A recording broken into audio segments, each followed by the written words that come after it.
हमने बिहार की बात कर रहे थे तो ये बात आई, आइए इसी से जोड़ देते हैं बिहार।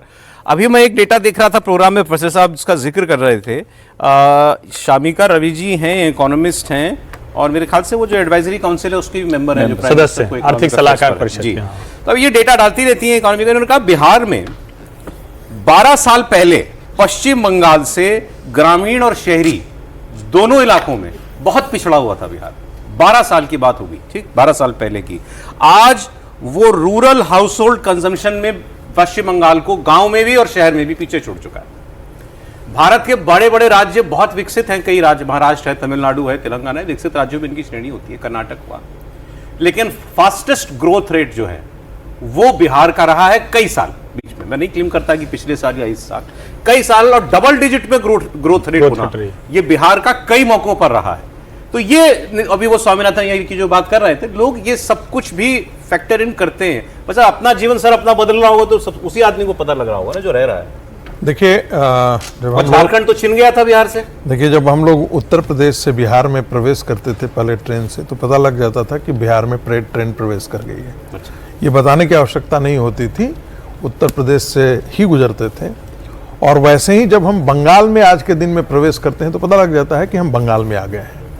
और यदि आप सिक्किम की तरफ से आप भी प्रवेश करेंगे तब भी आपको पता लगेगा कि हम बंगाल में। Bihar is better off than Bengal now. मैं ये कह सकता हूं कि इंफ्रास्ट्रक्चर के मामले में आज के दिन में बहुत ही अच्छा है। स्कूल के मामला में, रोड्स के मामला में, ये तो जाकर के मुझे खुद ही हैरानी हो रही थी जब मैं पटना एयरपोर्ट पे पहुंचा। पटना एयरपोर्ट से ही इसका दर्शन शुरू हो जाता है। पटना एयरपोर्ट पर पहुंचता था तो लगता था कि जैसे ISBT का जो बस स्टेशन है उससे भी बुरी हालत वहाँ का एयरपोर्ट हुआ करता। आज जाकर के आप पटना एयरपोर्ट का देखिए, बहुत ही शानदार एयरपोर्ट है, बहुत ही शानदार वहाँ पर इंफ्रास्ट्रक्चर डेवलप किया है।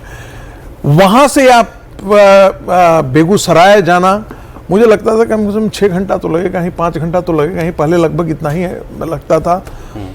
1.5 पौने 2 घंटे में हम होटल के कमरे तक पहुँच चुके थे। मुजफ्फरपुर जाइए, 1-1.5 घंटे में आप जाकर के वहां से, और 3 घंटे में अंदर सब चीज काम करके लौट आ सकते हैं। गया से पटना आने में आज के दिन में लोग बता रहे थे कि गया से पटना आज के दिन में नौकरी करने लोग आ सकता है। अब कोई जरूरत नहीं है कि गया वाला जो है वो पटना में आकर के अपना रेजिडेंट। ये इंफ्रास्ट्रक्चर का वाकई विकास है। हम अपने गांव में पहले 4 घंटे में पहुंचा करते थे, 1.5 घंटा आज सफिशिएंट हो गया। ये परिवर्तन आया है। और दूसरी बात, कार्यक्रम से इसलिए लालू यादव, राबड़ी देवी ने तो अनडिवाइडेड बिहार पर रूल किया। दूसरी बात, एक और बात बता रहा हूं, जिसे आप कहते हैं कि गरीब तबका है, सामाजिक न्याय का। यादवों के पास कितना ट्रैक्टर है मालूम है? ये उन्हीं का सर्वे बताता है, करीब 52,000। और ब्राह्मण, भूमिहार, राजपूत ये सारे जोड़ देंगे तब भी उससे ज्यादा है, 1.5 गुना ज्यादा है। आप समझ सकते हैं। वही हालत 3 व्हीलर्स का है, 4 व्हीलर्स का है। तो आप ये जो परिवर्तन देख रहे हैं, गांव का परिवर्तन जो है वो अद्भुत है। पहले गांव में, आप बिहार में हम जाते थे तो खपड़ेल, आम तौर पर खपड़ेल के मकान, मुझे अब कोई खपड़ेल दिखता ही नहीं है गांव में। ये सिर्फ मेरे गांव का है ऐसा नहीं है, ये सारे गांव की लगभग तस्वीर बदल गई। मैं ये नहीं कह रहा हूं कि बिहार एकदम गुजरात की तरफ पूरा संपन्न हो गया है। देखिए, जिसे हम कहते हैं एक इकोनॉमी में टेक ऑफ स्टेज, मुझे लगता है कि बिहार वो टेक ऑफ स्टेज के करीब पहुंचा है। अंतर सिर्फ इतना रहा है कि जो आज के दिन में आप जिसे डेवलप्ड स्टेट कहते हैं, उनके पास इंडस्ट्री का बहुत बड़ा नेटवर्क है। बिहार के पास वो इंडस्ट्रियल नेटवर्क अभी नहीं हुआ है। लेकिन ये नीतीश कुमार का ही जमाना था जिसमें आप बरौनी का प्लांट जो है वो बंद पड़ा हुआ था, उसको चालू कर दिया गया।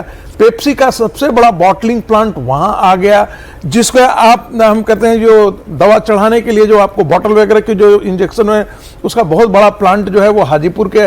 और ऐसे एक प्लांट नहीं है, ठीक है सर, सारे इंडस्ट्रियल एरिया में लगभग कम से कम ये इंडस्ट्री रिवाइव कर गया। आज बिहार के अंतर आया है। बिहार के चुनाव में प्रचार का अंतिम दिन है, तो अभी और राहुल गांधी जी की भी सभा होनी है, कहीं तेजस्वी जी कुछ खास बोलेंगे तो हम आपको जरूर सुनाएंगे।